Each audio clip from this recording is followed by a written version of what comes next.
Chers amis internautes, bonsoir.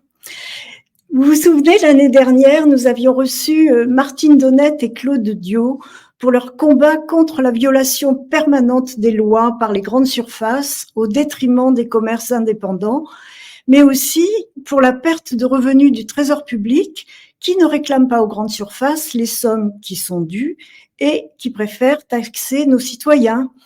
Rappelons cette émission dans laquelle ils nous relataient leur procès à Carrefour qui leur avait volé leur commerce. Et souvenez-vous d'une précédente émission assez récente dans laquelle Stéphanie Gibault avait nous raconter comment elle avait permis au fisc de récupérer 20 milliards d'euros. C'est elle qui se retrouve sans emploi, ni les indemnités pourtant promises à la première lanceuse d'alerte.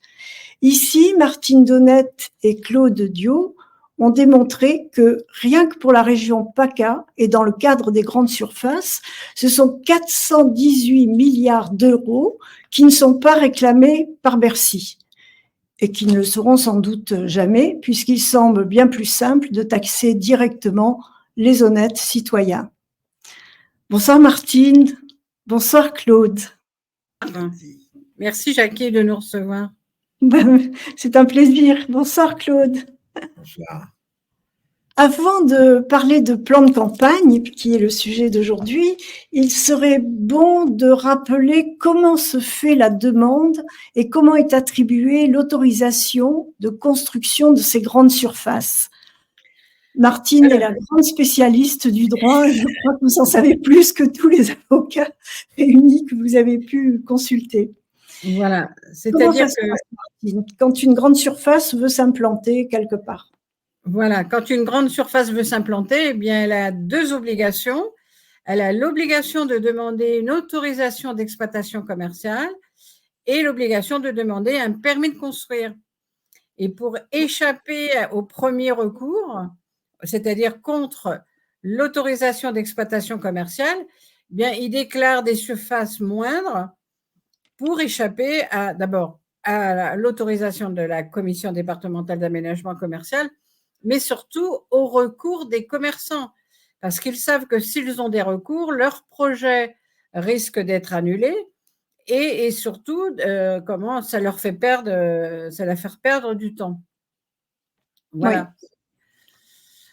Donc, sur le dossier de grands frais à plan de campagne, puisque c'est cette procédure que nous avons gagnée, nous avons pu la gagner grâce au sénateur Bourquin.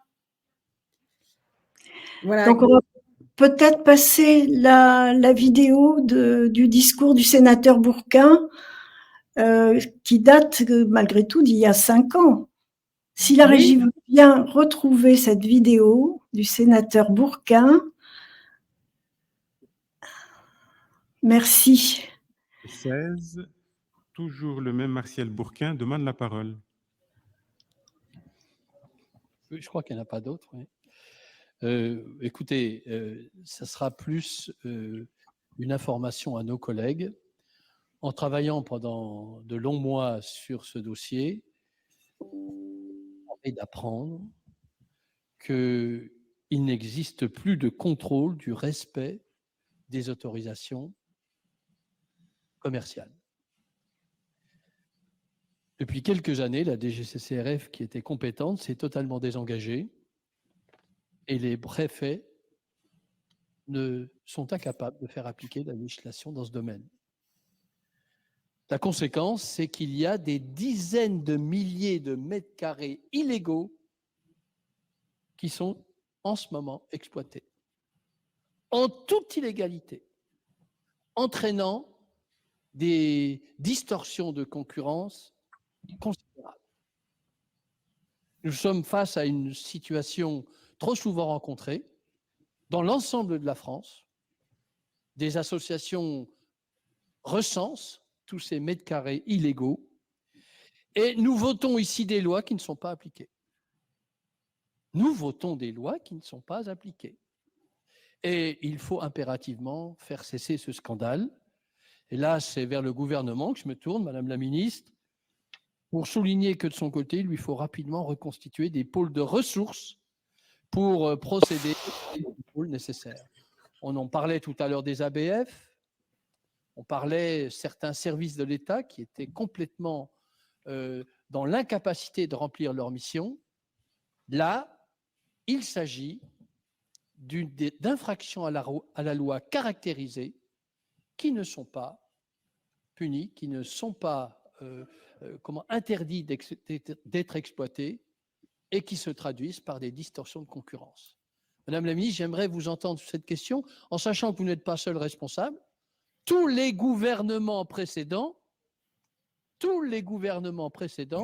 sont responsables. Mais ça ne peut pas durer. Merci, chers collègues. Madame la ministre ne s'étant pas manifestée, je mets aux voix l'article 16. Qui est pour? Qui est contre? Qui s'abstient? L'article 16 est adopté. Nous passons à l'article.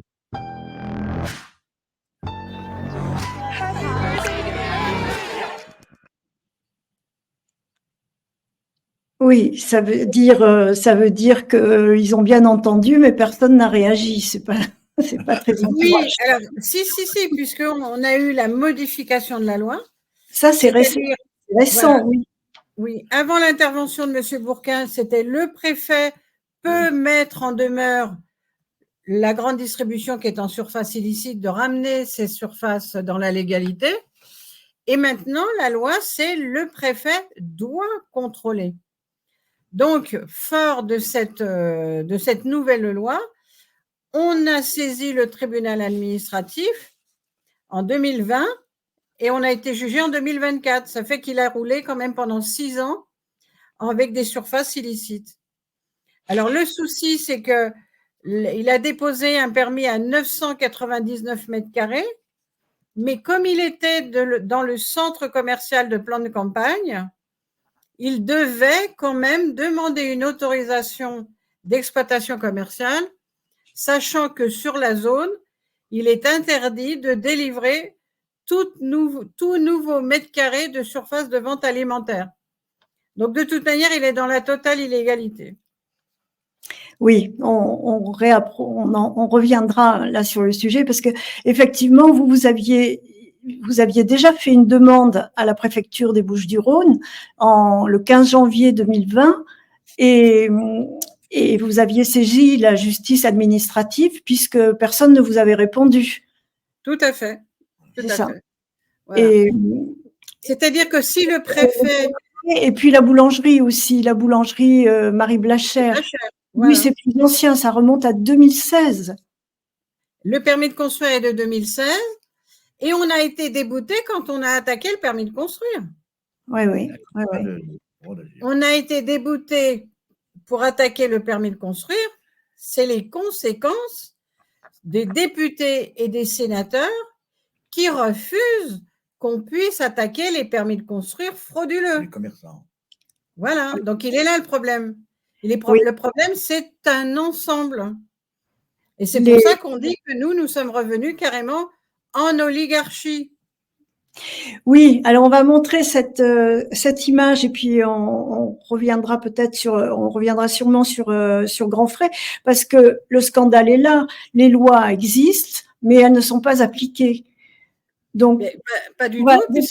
On va parler de l'oligarchie. Si la régie veut bien mettre l'image correspondant, Martine, Claude, je vous laisse commenter. Et puis, Martine, tu nous expliqueras sûrement que lors de la Révolution et de la rédaction de la Déclaration des droits de l'homme en 1789, le peuple avait pensé gagner puisque on pensait que le peuple serait souverain. Et en fait, 1 an et demi plus tard, 18 mois plus tard, puisque c'était le 3 septembre 1791, la Constitution, dont on montrera des extraits, a tout contredit. Donc, il n'y a plus rien, quoi. On s'est fait avoir et ça, tout le monde l'oublie.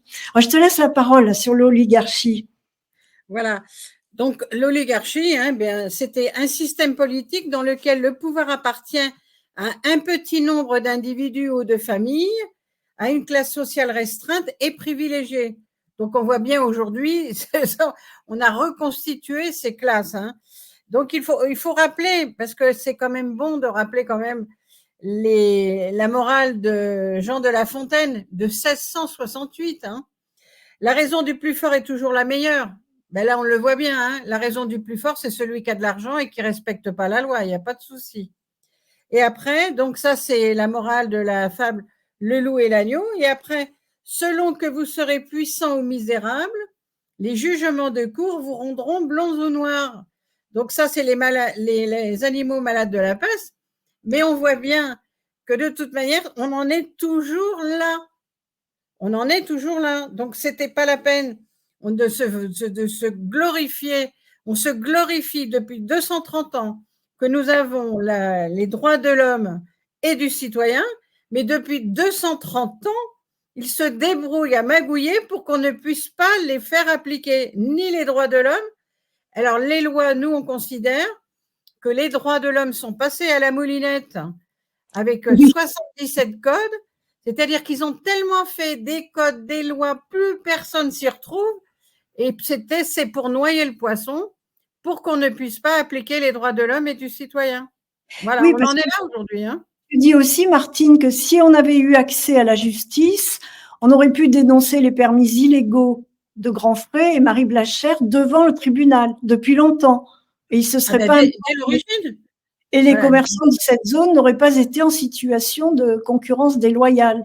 Voilà, c'est surtout tous les commerces qui sont en centre-ville, parce que alors en plus, il faut voir, c'est dommage, on aurait dû faire une photo de. On pourrait voir là la charte des droits de l'homme et puis après se mettre sur l'article 1er et l'article 2 et on parlera de l'article 6 que j'ai oublié de mettre. Oui. Donc, tout le monde connaît cette photo représentant la charte des droits de l'homme. Et dès le premier article, tout y est. Mais bien sûr, les hommes naissent libres et égaux en droit. Pourquoi? Il y en a qui ont l'obligation de respecter les permis de construire et les autorisations, et pourquoi d'autres n'ont pas d'obligation de respecter? Bah déjà, là, c'est la totale. Hein.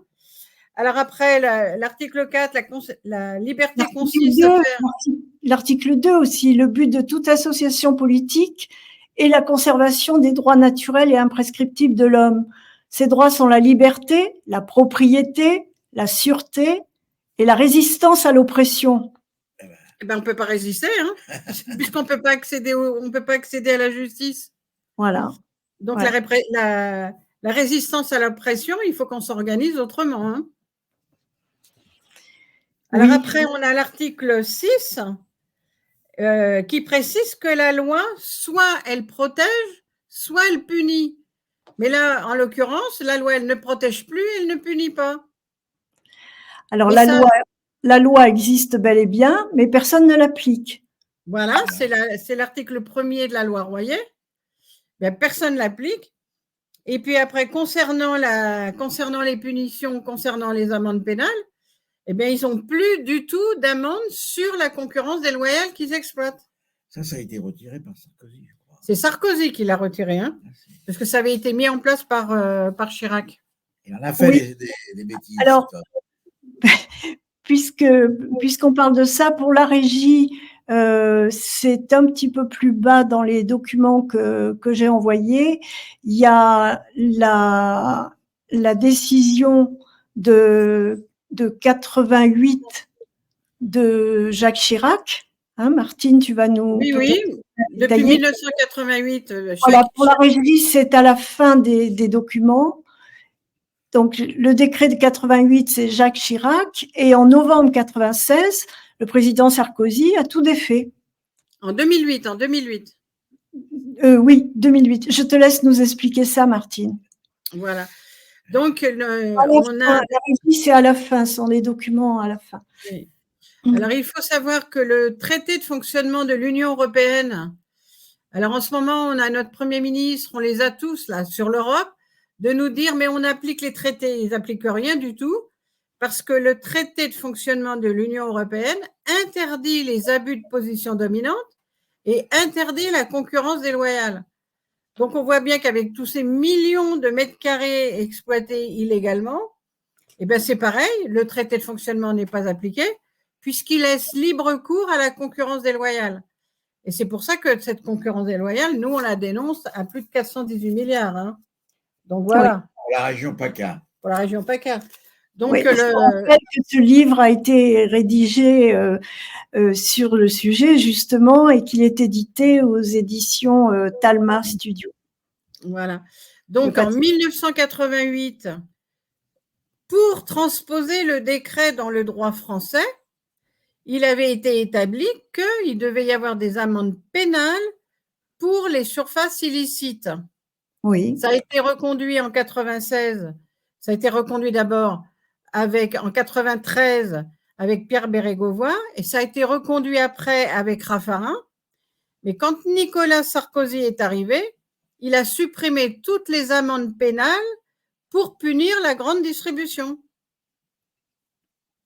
Comme il a fait avec le décret, comme il a fait avec le traité, en 2005, quand les gens ont voté non, et qu'il a quand même signé les traités. Hein.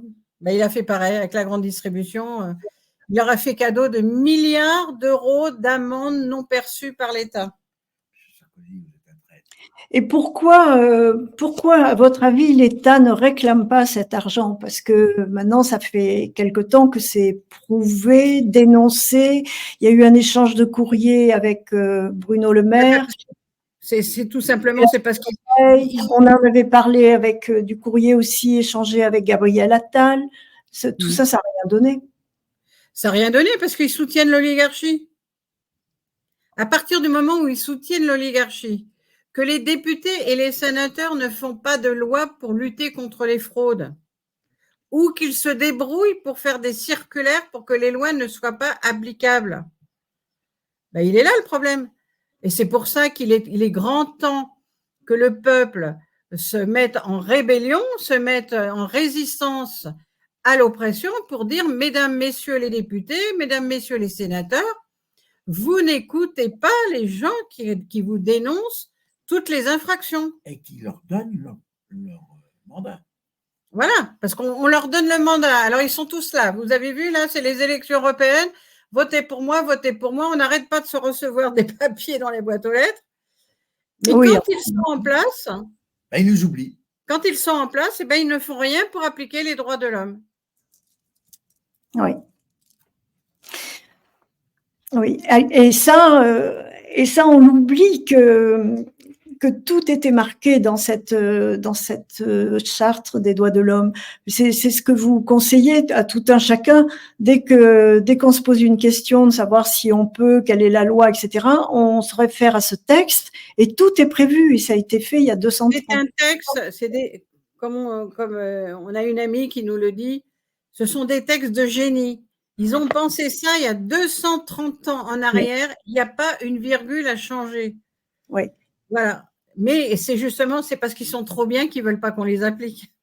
Et d'une part, alors on oublie de les consulter, et on oublie encore plus que la Constitution, 18 mois plus tard, l'a rendu caduque, quoi. Ben, voilà, tout à fait. Le citoyen ne peut absolument pas obliger les élus, les fraudeurs à respecter la loi. Il n'y a rien et c'est… Voilà. Quand vous voyez, par exemple, pour Amazon, que ce soit comment ça s'appelle, tous les dépôts d'Amazon, pourquoi les députés et les sénateurs n'ont jamais légiféré? Il faut quand même bien se poser la question. Pourquoi ils ne font pas leur travail? Ils sont là pour nous représenter. Ils savent que Amazon, ça va détruire le commerce local. Ben, ils ne font rien, ils laissent faire. Bien sûr, bien sûr. C'est comme alors pour l'implantation de ces grandes surfaces sur les terres agricoles aussi, c'est le gros scandale. Ah bien, c'est exactement pareil. Même si on avait envie d'enlever le bitume et de revenir à la situation antérieure, c'est définitivement impossible. Une fois qu'il y a eu du béton, c'est foutu. Alors, c'est pas foutu parce qu'il faut de gros moyens pour tout enlever pour nettoyer les terres et tout ça, mais c'est sûr qu'on va pas y replanter des salades, hein. Ça, c'est pas possible. Il faudra 50 ans pour qu'on s'y retrouve. Mais le souci, c'est que quand ils fraudent en commission départementale d'aménagement commercial, rien n'est respecté sur l'environnement. Puisque la loi, ils ont fait une loi qui commence à partir de 1000 mètres carrés. Pourquoi en dessous de 1000 mètres carrés, ils n'ont pas respecté la loi sur l'environnement? Alors, donc, on revient sur le grand frais de plan de campagne. Oui. Le grand frais de plan de campagne, la loi Allure impose que les parkings ne dépassent pas 1,5 fois le bâtiment. Ben aujourd'hui, le parking, il fait 3 fois le bâtiment. Voilà, rien n'est contrôlé. Ouais. Et d'où ça vient, ça? Pourquoi cette situation perdure? Vous nous aviez expliqué, puis ça serait peut-être bien de le répéter, parce que quand on n'est pas plongé au cœur du problème et qu'on n'est pas professionnel du droit et de l'implantation des grandes surfaces, j'avoue que c'est assez difficile à suivre. Mais vous nous aviez expliqué, Claude et Martine, que pourquoi les situations perduraient, c'est parce que au départ, tous les organismes d'État se retranchent les uns derrière les autres. Alors, quand on prend un dossier au début, la personne qui veut ouvrir une grande surface va donc déposer son dossier à la mairie, mais personne ne sait à ce moment-là si le dossier a été vérifié ou pas, ou il n'a pas été vérifié. Voilà, tout à fait, puisque c'est le maire qui est dans l'obligation de transmettre le dossier du permis de construire à la commission départementale d'aménagement commercial. Oui, la CDAC. Et si le maire ne veut pas le faire, il n'y a rien qui lui oblige. Et nous, on n'a pas moyen de savoir s'il l'a fait ou pas fait. Ben si, c'est après quand on a dans le permis. Voilà, quand on va chercher le permis, on voit bien que le maire n'a pas fait son travail de respecter les droits de l'homme, ses devoirs. Oui. Mais étant donné qu'on ne peut pas saisir le tribunal administratif pour juger ces permis irréguliers. Le commerçant ne peut pas. Oui, parce que ceux qui votent le projet, c'est en premier le maire. Ah, c'est le maire qui signe le permis de construire, ça c'est indéniable. Oui. Il reçoit la demande et c'est lui qui signe, donc sans avoir vérifié si c'était possible ou pas possible. Après, il y a je suis désolée, il a quand même un service spécialisé. Il faut pas prendre les maires pour des imbéciles. Les maires savent parfaitement si le permis de construire va violer le plan local d'urbanisme, le schéma de cohérence territoriale, s'il va violer. Mais s'il a envie de favoriser la grande distribution, s'il a envie de favoriser le fraudeur, oui, eh ben, il va laisser passer. Ben oui. Alors après, parmi les personnes qui votent, il y a aussi le président de l'intercommunalité. Oui, mais alors là, dans ce cas-là, c'est quand le projet passe en commission départementale d'aménagement commercial. Quand il n'y a que le dossier du permis de construire, ça se passe entre la grande distribution et le maire. C'est tout. D'accord. Alors, normalement, le préfet, article 72 de la Constitution, le préfet, il est là pour contrôler les documents d'urbanisme.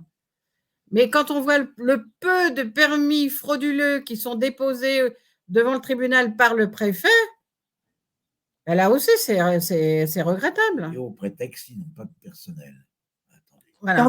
Pardon, Claude? Au prétexte qu'il n'y a pas assez de personnel dans les préfectures, voilà. Alors, il y a aussi le président du SCOT qui intervient. Le SCOT, c'est le schéma de cohérence territoriale.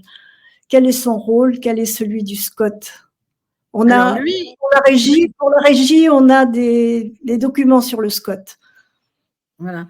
Alors, le président du schéma de cohérence territoriale, il vérifie si le dossier est en adéquation avec les orientations du schéma.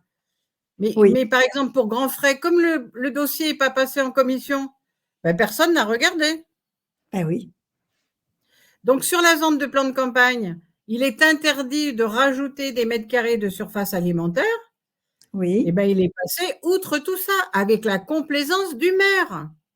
C'est bien le maire qui a signé le permis de construire frauduleux. Et alors, rappelez-moi, Martine, qu'est-ce que c'est le PLU? Le plan local d'urbanisme. Voilà. C'est le, Alors, je vais le répéter encore une fois, Oui. c'est le seul document démocratique, le PLU, le plan local d'urbanisme. Il est mis en concertation. Donc, on informe la population pour qu'elle vienne apporter ses idées si elle a quelque chose à revendiquer. Après, il est mis à enquête publique. Après, il est approuvé. Et une fois qu'il est passé ça, le maire peut violer le PLU. C'est ça qui est invraisemblable. Puisqu'on ne peut pas attaquer. À cause des députés et des sénateurs. À cause des députés et des sénateurs, parce que ils se retranchent. Voilà. Pourquoi? Parce qu'ils se retranchent derrière leur position de député ou de sénateur. Donc, ce qui décrète, c'est. Mais c'est parce qu'ils traficotent avec l'oligarchie. Maintenant, on peut le dire. Maintenant, on a suffisamment de preuves et d'éléments pour dire que les députés et sénateurs ne veulent absolument pas lever le petit doigt pour lutter contre cette corruption. Ça, on peut le dire. Et c'est déjà dans les textes. Attendez, dans les textes des droits de l'homme. Hein. Oui. Voilà. Le mépris des droits de l'homme sont les seules causes du malheur public et de la corruption du gouvernement. C'est écrit, 230 ans après. C'est écrit il y a 230 ans en arrière. Ils savent bien que le fait de ne faire aucun contrôle, on autorise la corruption de tous ces élus. Alors, les maires qui sont donc hors la loi et qui délivrent le permis, même si ce permis n'est pas compatible avec le PLU, on peut rien faire. On peut rien faire. Ils sont jamais poursuivis. Ils sont jamais poursuivis parce que pour pouvoir saisir un procureur, il faudrait d'abord que le tribunal administratif juge que le permis est irrégulier. Oui. Or, le permis de construire n'arrive jamais devant le tribunal administratif. C'est là que le bas blesse. Et donc, pour grands frais, là, vous avez réussi à intervenir à ce niveau-là. Alors, après, dans le cadre de grands frais, on a pu intervenir après pour dénoncer que l'exploitation est illégale. Mais l'exploitation est illégale une fois qu'elle est construite. Voilà. Ça aurait été si simple de l'arrêter avant. Sûr. Parce que maintenant le bon sens n'existe pas pour eux. Est-ce que maintenant qu'elle est construite, qu'en pensez-vous? Est-ce que ça va être comme toutes les extensions qui avaient eu lieu précédemment et au moment de Carrefour, on en avait parlé? Est-ce qu'ils vont considérer que c'est construit, c'est construit, ça reste? Alors, normalement, la loi, c'est la loi. Le préfet est dans l'obligation de faire fermer les surfaces illicites. Mais quel carabistoule ils vont encore nous trouver? Parce qu'on n'est pas sûr. Parce qu'ils ont toujours comment ça s'appelle? Comment on appelle ça? Un joker. Ils vont encore nous sortir un joker. Mais c'est pas possible. C'est pas ci, c'est pas ça. On va pouvoir régulariser. Non, ils peuvent pas régulariser. Ils peuvent pas régulariser parce qu'ils violent les règles du schéma de cohérence territoriale. Alors, on attend. Il doit fermer le 6 juin. Non, oui, 6 juin. Donc, on attend de voir comment ça va se passer. Moi, j'ai des doutes sur la fermeture. Oui. Alors, vous savez ce qu'ils font? Ce qu'ils vont faire? Ils vont prétexter du personnel. Ils vont prétexter leur personnel. Mais est-ce qu'une seule fois le maire des Pennes Mirabeau s'est occupé du nombre d'emplois qui ont été détruits dans le commerce de proximité lorsqu'il a délivré le permis de construire de grands frais? Eh bien non. Il faut savoir que dans la grande distribution, pour un emploi donné, c'est 3 à 4 emplois qui vont disparaître dans le commerce de proximité. Alors, ce n'est pas dans le commerce de proximité, mais ça va être le commerce, la paysannerie, voilà, tout ça. Parce que grand frais, il arrive et il vous dit j'ai les meilleurs légumes, les meilleurs ci, les meilleurs là. Mais c'est tout le commerce qui ne sera pas fait sur les marchés. Tous Bien les sûr. marchés où les petits, comment ça s'appelle, les petits producteurs Oui, viennent vendre, eh ben, grand frais fait de la concurrence déloyale puisqu'il n'a pas d'autorisation. Donc, il oui, vient faire de la concurrence déloyale aux commerçants qui vont être sur les marchés. oui. En plus de la délocalisation ouais, Voilà. et de la désertification des centres-villes ou villages, quoi. Oui, oui, oui. Et puis après du côté moral, du côté de transparence et du côté de l'éthique, ce sont quand même des sociétés des sociétés qui prospèrent sur des surfaces illicites. Alors à un moment donné, le consommateur aussi, il faut qu'il se pose des questions. Pourquoi ces entreprises ont le droit de faire du chiffre d'affaires sur des surfaces illicites alors que tous les centres-villes sont en train de mourir? Oui. Ah oui. Je voudrais Et vous? remarquer, je voudrais Oui, faire remarquer quand même, oui, Claude. pour revenir sur le passage de M. Bourquin, vous avez bien remarqué que la ministre n'a pas N'intervient répondu. pas. Elle n'a pas répondu, oui. Donc, ça vous met bien sur la voie de ce que l'on donne. Mais elle n'a pas fait, elle a laissé l'amendement, elle n'a pas fait de. Ouais. Elle n'a pas répondu. Elle n'a pas rejeté. Non, non. Oui, bah, heureusement, elle n'a même Bah, pas pris la parole. Elle n'a Mais pas répondu. Ça il y a veut dire ce que ça veut dire. il y a très peu de personnes qui ont réagi parce que là, Monsieur Bourquin, c'est quand même il y a quelques années. Et puis beaucoup plus récemment, et je sais que vous êtes en lien avec lui, il y a Morad Alatab qui vous a beaucoup soutenu en s'adressant directement à Bruno Le Maire. Oui. Voilà. Et puis on a fait, il faut savoir qu'avec justement avec Morad, on a écrit, et d'autres personnes et d'autres collectifs qui nous ont aidés, on a envoyé plus de 1800 courriers aux députés, aux sénateurs, aux Ouais. députés. Chaque député a reçu au moins 2 courriers. 2 courriers. Oui. Pas un n'a répondu. Répondu sur le problème des 418 milliards. Ouais. Tous les Alors députés ont reçu le que pouvoir. Monsieur Le Maire avait répondu en disant qu'il allait s'en occuper. Non. C'était en 2016 déjà. Oui, Voilà. voilà. Morad Quand il lui était rappelait sa candidat à la réponse. présidentielle. Alors, j'ai Il a le même texte dit sous que les c'était yeux, un il scandale. disait vous êtes donc parfaitement informés depuis trop longtemps que les lois ne sont pas appliquées en la matière. L'association vous a adressé près d'une trentaine de courriers, sans compter les procédures allant jusqu'au Conseil d'État dans lesquelles votre administration intervient. Et il avait promis d'intervenir, et voilà. Et depuis, lettre morte. Il fait même appel quand on gagne. Alors, Mais non, c'est clair. C'est clair, ils soutiennent l'oligarchie. Comme les députés et les sénateurs soutiennent l'oligarchie. Parce que s'ils ne les soutenaient pas, ben, ils feraient des lois pour qu'on puisse arrêter ce scandale et qu'on puisse arrêter la concurrence déloyale.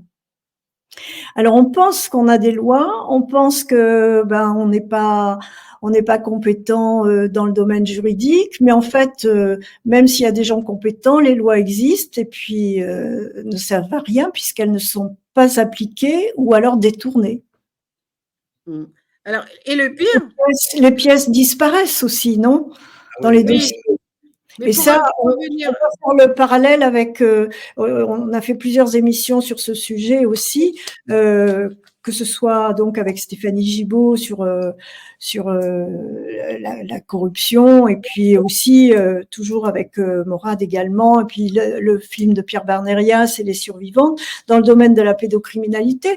Tous les gens qui portent plainte et qui ont à se battre pour la vie de leurs enfants et leur propre survie, il y a beaucoup de juges qui trichent, des pièces qui disparaissent, d'hommes de loi ou de femmes en robe noire qui mentent. Et alors, c'est au niveau de l'État, au niveau du Trésor public, c'est au niveau, ça rejoint votre affaire, c'est au niveau de la politique, c'est au niveau de la pédocriminalité, mais c'est partout. Ben oui. Eh bien, le système, il est partout. À partir du moment où le peuple a été dessaisi de son pouvoir. Donc, on ne peut pas faire appliquer les droits de l'homme. Et ça, vous l'avez bien dit, c'est la Constitution du 3 septembre 1791 qui Voilà. a retiré aux citoyens français tout ce qu'il avait obtenu en 1789. Voilà. Nous, on est pour que le citoyen, lorsqu'il est confronté à une procédure, il regarde son jugement et il regarde les droits de l'homme et de contester les décisions publiques de la justice. Parce que il faut savoir qu'il y a les juges, des juges ne respectent pas la procédure. Et oui. Quand on vous dit qu'on est avec des procès équitables, ben, je suis désolée, il n'y a pas de procès équitable puisque les pièces disparaissent, quel que soit le sujet. Hein. Ouais. Les pièces disparaissent et les victimes, on ne peut pas, il n'y a pas, que ça soit au ministère de la Justice, que ça soit dans les tribunaux, il n'y a pas de possibilité de contester une décision de justice qui n'a pas respecté les droits de l'homme. D'accord ? Et lorsqu'on s'adresse aux députés et aux sénateurs qui ont la possibilité, puisque c'est leur travail, ils ont l'obligation de regarder comment le gouvernement fonctionne, ils ne le font pas. Ils préfèrent je sais pas, là, ils vont encore nous coller des amendes. Ils préfèrent nous coller des amendes plutôt de regarder ce qui ne va pas. Ils sont sans arrêt sur le peuple, ils sont sans arrêt sur le dos du peuple, Oui. alors que les gros fraudeurs, ils ne veulent pas rien faire contre les gros fraudeurs. Parce qu'ils en font partie. Je ne sais pas qu'ils en font partie, c'est que c'est nous, le peuple. Alors j'entends, j'ai écouté le discours de morale ou j'écoute le discours d'autres personnes. Il n'y a pas de Messie qui va arriver sur Terre, hein, ça, il ne faut pas rêver. Mais le Messie, il est à l'intérieur de nous. C'est à nous à reprendre nos droits, parce qu'il faut savoir que le texte des droits de l'homme, il a été pris comme modèle sur je ne sais pas combien de pays. Et aujourd'hui, nous, les Français, on n'est pas fichus de faire appliquer les droits de l'homme français. Mais on marche sur la tête. Il est temps que les gens se réveillent. Ben oui, et on dit ça justement la semaine où l'OMS est en train de voter, ou plutôt de ne pas voter, le fameux traité accord pandémie, où c'est toujours pareil. De réveiller les gens pour sauver la souveraineté nationale, entre autres. Mais est-ce qu'ils demandent le consentement du peuple? Non seulement ils nous écartent totalement de tous les débats. Combien d'années? Non seulement ils ne l'ont pas demandé, mais en plus l'Union européenne s'arroge le droit de se substituer à l'OMS pratiquement si ils font ce qu'ils veulent puisqu'on a perdu. Absolument. On a perdu nos droits en déléguant notre pouvoir à des députés et des sénateurs qui en ont rien à faire de nous une fois qu'ils sont élus. Et quand on les rencontre, que ça soit à n'importe quelle à Réunion, n'importe quoi, ils nous tournent le dos et ils partent en courant. Vous croyez qu'ils sont courageux, ces députés, ces sénateurs? Non. Franchement, ils devraient avoir honte. Ils n'ont pas de figure. Ils devraient avoir honte. Il ne faut pas qu'ils viennent nous redemander de revenir nous serrer la main. Hein. C'est pas possible, ça. Hein. Ouais. Ils se moquent de nous et ils se moquent de tout le monde, du peuple. Et et le président de la République qui nous dit de toute manière, ceux qui ne sont pas vaccinés, je vais vous faire chier, je vais vous emmerder. Non mais attendez, mais c'est quoi là? On est libre et égaux en droit. Quand ils prennent une décision, ils prennent une décision pour eux et pour nous. Mais est-ce qu'ils vont appliquer les pénalités pour eux? Est-ce qu'ils vont expérimenter les contraintes qu'ils nous imposent? Non, bien sûr que non. Ils ne sont jamais responsables. Vous avez remarqué aussi, ils se sont augmentés de 300 €. Il n'y en a pas un qui a refusé. Oui. Pas un. Mais ils ont augmenté les magistrats de 1 000 € par mois. Oui. Mais ça ne changera pas grand-chose. Hein. Non, mais ils bougeront. Donc, on sollicite les gens, on sollicite les citoyens de reprendre les droits de l'homme et de les mettre dans leur portefeuille, dans le truc, et de les relire. Et ce n'est pas possible. On n'a pas le droit de vous voler votre propriété. On n'a pas le droit. Mais attendez, mais vous vous rendez compte tout ce qu'ils font sans notre autorisation et sans nos consentements? Oui. Attendez, ils vont aller foutre des radars. Vous avez vu l'histoire des radars? Ils vont mettre des radars dans des voitures des particuliers. C'est qu'en plus, ils vont embarquer la population comme des mouchards. Ouais. C'est la population qui va contrôler la population. Les poubelles. Le coup des poubelles. Le coup des poubelles, de mettre des sacs transparents pour que que les gens regardent ce que les gens ils mettent dans la poubelle. Bah, la délation est à l'honneur, là. Ouais. Ben, qui est-ce qui l'encourage? Qui est-ce qui encourage la délation? Les députés, les sénateurs. Voilà. C'est bien ceux qui ont décidé de mettre des radars mobiles dans des voitures de particuliers.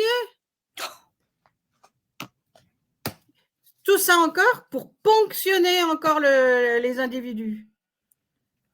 C'est plus possible. Ce n'est plus possible. Reprenons le pouvoir. Et on n'a plus besoin. On n'a plus besoin de faire des lois. Toutes les lois existent. On n'a plus besoin de lois. On n'a plus besoin de constitution. Parce que de toute manière, ils ne la respectent pas non plus. Ils ne respectent pas les droits de l'homme. Ils ne respectent pas la constitution. Les décisions de justice, ça ne respecte pas les droits de l'homme. Je vais vous dire, il est temps que le peuple se réveille. Hein. Oui, parce que à chaque fois qu'on approche à la limite, à la frontière d'une loi, paf, il y a une autre nouvelle loi qui est créée et qui permet encore plus de facilité. Et vous avez vu est-ce que vous avez vu quand ils font une loi et qu'ils modifient une loi, ils vont chercher le mot de l'article, du 3e paragraphe, du 4e. Plus personne n'y comprend rien. Absolument. Mais c'est fait exprès. C'est fait exprès pour que le citoyen se perde dans ces 77 codes qui n'ont servi qu'à diluer les droits de l'homme. Ils n'ont servi qu'à ça. Les lois ne servent qu'à ça.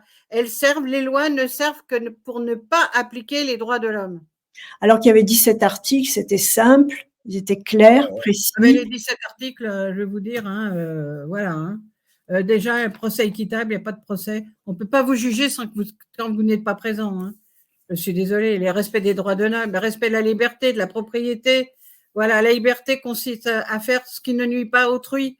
Attendez, quand vous avez 20 000 commerces qui n'ont plus, 20 000 communes qui n'ont plus un seul commerce, vous n'allez pas me dire que les droits de l'homme ont été respectés, là. Hein. Parce que là, après les 418 milliards, ils n'ont pas fait de loi pénale contre la concurrence déloyale. Voilà. Et après, vous avez toute société dans laquelle la garantie des droits n'est pas assurée, ni la séparation des pouvoirs déterminés, n'a pas de constitution. Voilà. Mais on n'a plus de constitution, ça fait au moins 10 ans. Qu'est-ce qui nous saoule avec leur loi, leur Assemblée nationale, le Sénat? Maintenant, 1 milliard par an, les députés et les sénateurs. 1 milliard par an et on n'est pas fichu d'obtenir l'application des droits de l'homme. Ah oui. Ouais. Qu'est-ce que, dans votre association, en toute franchise, regroupe tout un tas de... Voilà, on regroupe des citoyens et des commerçants. Oui. Voilà. Mais on est en train de faire un projet pour que justement que ça ne reste pas qu'aux commerçants. Parce que si vous voulez, les commerçants, c'est une partie du problème. Puisqu'il y a des problèmes dans tous les secteurs, que ce soit l'école, que ce soit la police, que ce soit la justice, que la pédocriminalité, la santé, voilà, des problèmes, il y en a de partout. Donc, on est en train de s'organiser comment on va aider les citoyens à ce qu'on reprenne le pouvoir pour que le balancier, parce que là, le balancier, il est tellement parti loin, là, bientôt on ne va plus le voir, qu'il revienne à sa place et qu'on puisse faire appliquer les droits de l'homme. Voilà, est-ce que ça veut dire rester en association ou bien ça veut dire créer un parti politique ou non, ben non, pas de parti politique. Non, mais ouais. Alors, ils ne nous ont pas donné l'exemple. Hein. Ils nous ont surtout pas donné envie d'avoir un parti politique. Et d'ailleurs, ça divise plus que ça rassemble un parti. On est bien d'accord. Ouais. Un parti, c'est pas la nation, hein, c'est une partie de la nation. Oui. Enfin, c'est notre avis. Donc, je ne sais pas si le lien de l'association En toute franchise passe dans le bandeau, mais vous pourriez peut-être, elle est en tout cas je l'avais noté sur la petite vignette qui annonce l'émission, mais on peut peut-être redonner le site et inviter chaque internaute à aller le consulter. Donc, c'est https Oui. en-toutefranchise.com. Merci. Alors, par contre, ce qu'on aimerait, c'est d'avoir des juristes, d'avoir des personnes compétentes pour justement analyser ce problème qu'on ne peut pas appliquer les droits de l'homme. Donc là, ça serait bien s'il y a des jeunes étudiants qui veulent se pencher, si Ça pourrait faire l'objet d'une thèse pour les étudiants, justement. Comment? Ça pourrait être le sujet d'une thèse, justement, qui serait très alors là, constructive. on met tous les dossiers à sa disposition. Et là, il a toutes les preuves comment, à chaque fois qu'on a réussi à gagner une procédure, comment, c'est pour ça, moi je dis maintenant, c'est des carabistouilles, comment ils ont refait une carabistouille pour pouvoir qu'on ne puisse pas approcher de l'application des droits de l'homme. Je ne sais pas. Ensemble, nous sommes plus forts, oui, bien sûr. Merci. Vous voyez, alors tout ça, c'est des lois, ça. Attendez, si vous bougez, attendez, voilà. Libre et égaux en droit, ben on l'a vu, c'est pas possible. Égalité de traitement, ben on voit, c'est pas possible puisqu'on peut pas accéder à la justice. Égalité des chances, ben non, je suis désolée, quand vous avez une grande distribution qui arrive sans aucune autorisation, l'égalité des chances, elle est. Et l'égalité devant la justice, alors là, c'est même pas la peine. C'est même plus la peine. Hein.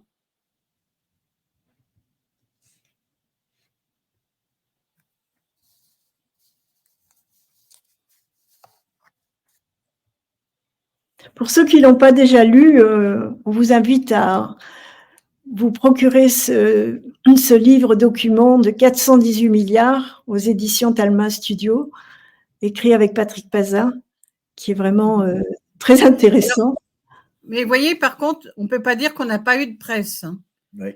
Oui. On est passé dans tous les médias. Pratiquement tous les médias. Mais ça n'émeut pas ni les députés ni les sénateurs. Hein. C'est le déni total des députés et des sénateurs. Le déni de la vérité.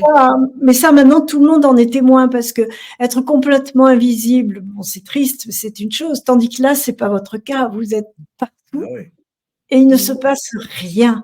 Et ça, personne ne peut l'ignorer. Voilà. Mais maintenant, les gens, étant donné que les gens ont sont beaucoup intervenus auprès de leurs députés et les sénateurs, oui. Donc ils se rendent compte que vraiment, ils se moquent de nous. Il y a certaines personnes qui nous côtoient maintenant, font le nécessaire et ils voient. Ils leur écrivent, leur réécrivent et ils n'ont toujours pas de réponse. Voilà. Il ne faut pas lâcher. Il ne faut pas lâcher puisque vous êtes quand même arrivé à un début de succès avec Grand Frais.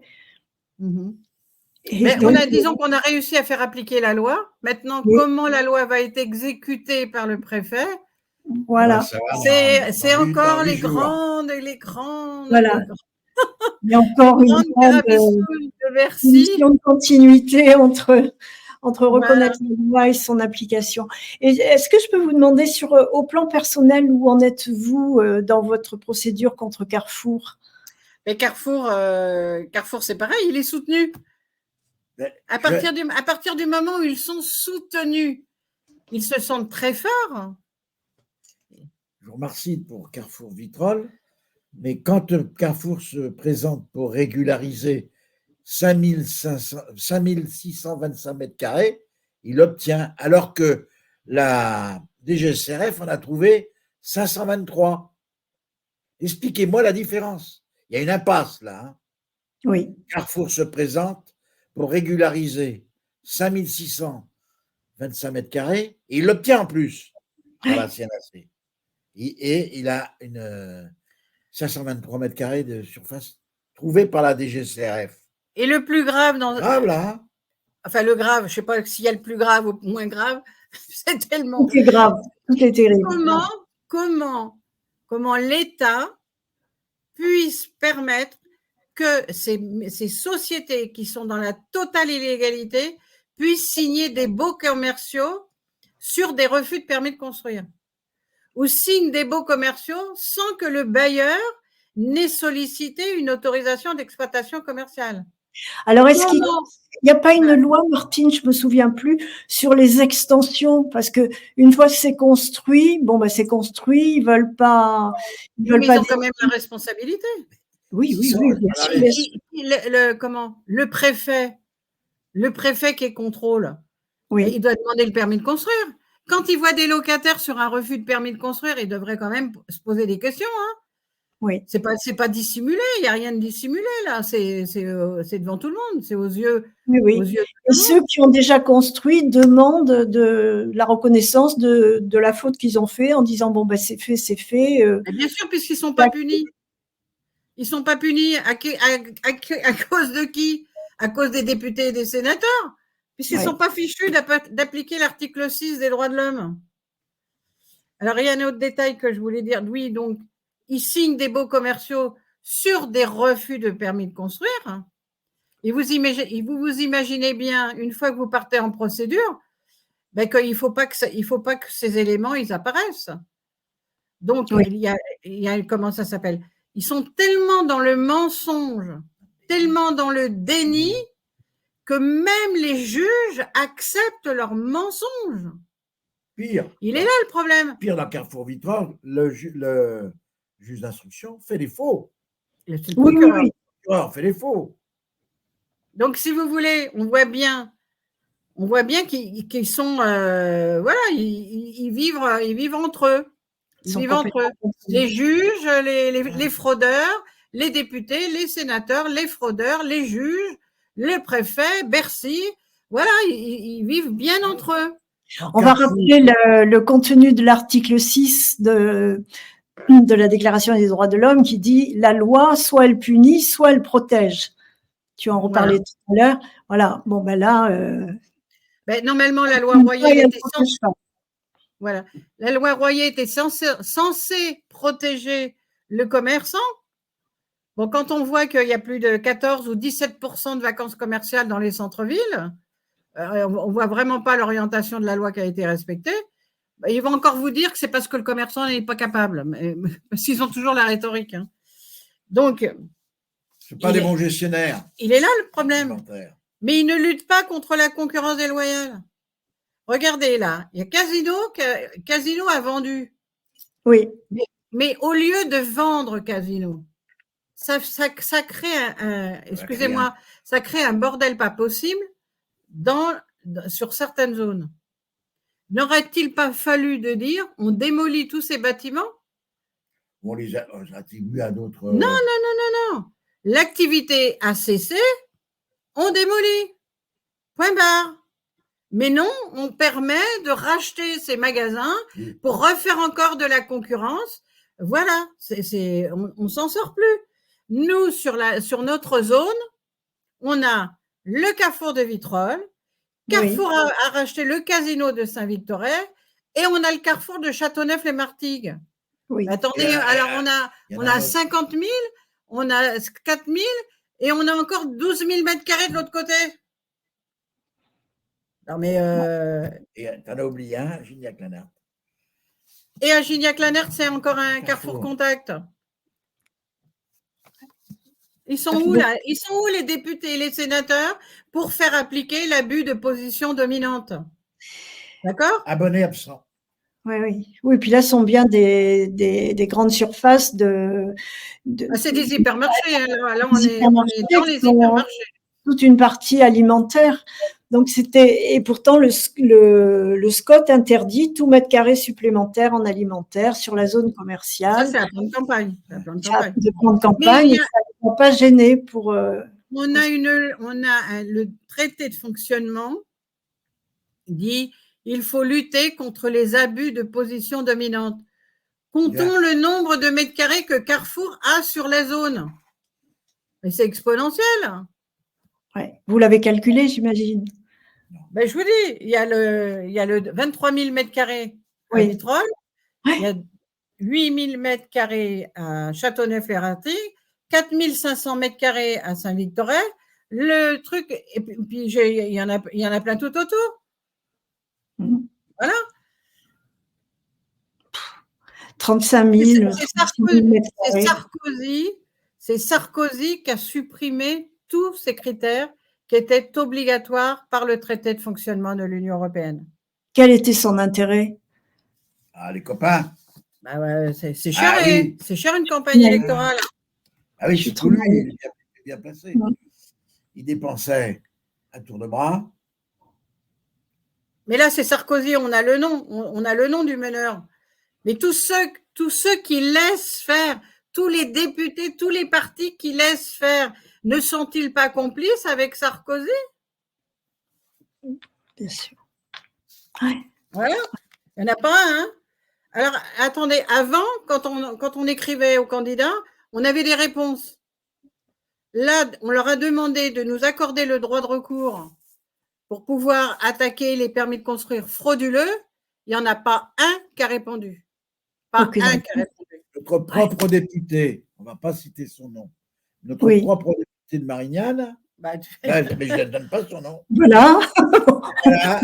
Les gens iront chercher. Et quand ils le verront, ils penseront à nous. Ouais. Il est au courant puisqu'on lui a écrit avant qu'il soit député. Maintenant qu'il est député, on lui a donné tous les dossiers, on lui a donné tous les courriers qu'on émet. Vous croyez qu'il fait quelque chose? Non, il ne pense qu'à être député la prochaine fois et non pas au peuple. Voilà. Comme tous les députés, hein, je vous rassure. Oui, mais il n'est pas, oui. Il n'est pas tout seul dans l'histoire. Hein. Vous avez celui de Marseille, c'est pareil, le doyen des députés, il ne va même pas chercher ses courriers. Et quand on lui demande s'il a reçu, il a vu notre livre, il dit « moi, j'ai rien reçu ». Donc, il ne fait même pas confiance au vaguemestre de l'Assemblée nationale. Ils nous prennent pour des imbéciles. C'est dramatique, ça. Les gens, ce n'est pas parce qu'ils disent rien qu'ils ne comprennent pas. Bien sûr, bien sûr. Ils ne veulent plus de cela. Ils n'en veulent plus.